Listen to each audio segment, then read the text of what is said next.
इस क्वेश्चन में बात करेंगे importing of new plant and animal species की, कि कैसे नए पौधे, नए जानवर जब किसी नए देश में जाते हैं तो वहां की प्रकृति में कैसा परिवर्तन लाते हैं।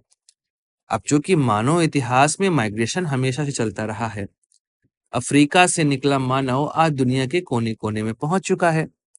उसके बाद जब उपनिवेशवाद बढ़ा तो यह चीजें और बढ़ती आपको दिखाई दी।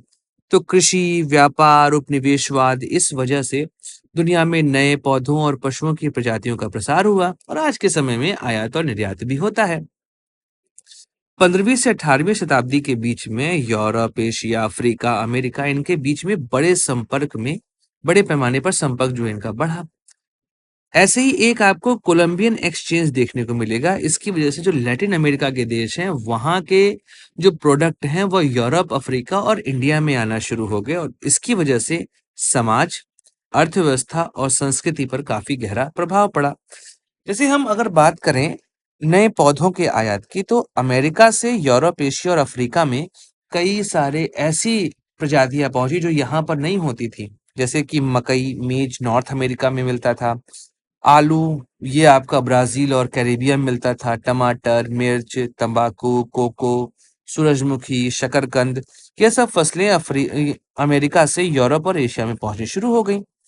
जब आलू और मकई यूरोप में पहुंचा ना, तो यूरोप में खाद्य सुरक्षा की समस्या खत्म हो गई, वरना एक समय यूरोप में खाने की चीजें नहीं हुआ करती थी बहुत ज्यादा। तो एशिया और यूरोप में खाद्य सुरक्षा को मजबूत करने में और जनसंख्या वृद्धि में इन दोनों फसलों का काफी योगदान रहा है। इसके अलावा एशिया और अफ्रीका से यूरोप और अमेरिका में चाय, कॉफी, गन्ना, मसाले, चावल, केला, यह सब फसलें पहुंचनी शुरू हो गई और इस वजह से वहां के लोगों ने काफी लाभ कमाया। खासकर गन्ना और कॉफी की खेती से दास प्रथा और बागान अर्थव्यवस्था जुड़ी रही और अंग्रेजों ने इससे खूब लाभ कमाया है उस दौर पे।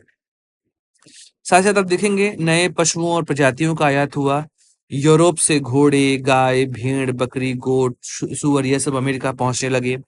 अब अमेरिका में तो घोड़ों ने पूरा जीवन शैली ही बदल के रख दिया, वहां की युद्ध क्षमता को बदल के रख दिया था।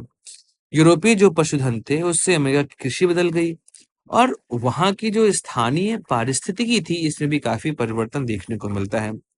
अमेरिका से पौधों का निर्यात हुआ, पशुओं का थोड़ा कम हुआ था, लेकिन यूरोप और एशिया से पशु ज्यादा गए कहाँ पर? अमेरिका की ओर। इसी बीच में कुछ औपनिवेशिक संपर्क की वजह से भी कई छोटे पक्षी और छोटे जीव जंतु भी अन्य देशों में पहुंचने लगे। इसका आर्थिक और सामाजिक प्रभाव बहुत हुआ, जैसे कि कृषि क्रांति। अब नए खाद्य आए तो ऐसे में गरीब वर्गों का भोजन अच्छा हो गया, तो मकई और आलू ने काफी चीजें वहां पर ठीक करी। व्यापार और उपनिवेशवाद ने गन्ना, कॉफी, चाय, तंबाकू, इनको वैश्विक प्रोडक्ट बना दिया और व्यापार को नई दिशा मिली। यूरोपीय उपनिवेशवाद ने इन फसलों से बागान बनाए, दास व्यवस्था शुरू कर दी और खूब लाभ कमाना शुरू किया।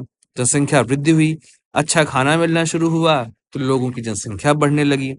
सांस्कृतिक प्रभाव आप देखेंगे, जब ब्रिटिशर्स पहुंचे थे ब्राजील, तो उनको ये लगा कि यार कैसे जिएंगे बिना शराब के, बिना इतनी गर्मी में कैसे पियेंगे, तो उनको कॉफी पी के वही आनंद मिला जो वह शराब पीकर प्राप्त किया करते थे।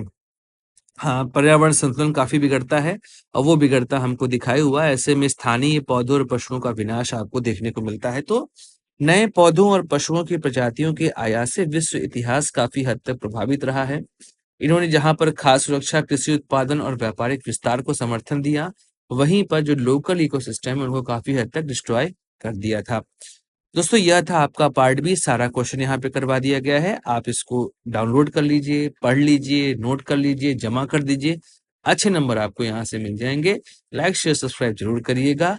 मिलेंगे अगले असाइनमेंट में। जय हिंद, वंदे मातरम, भारत माता की जय।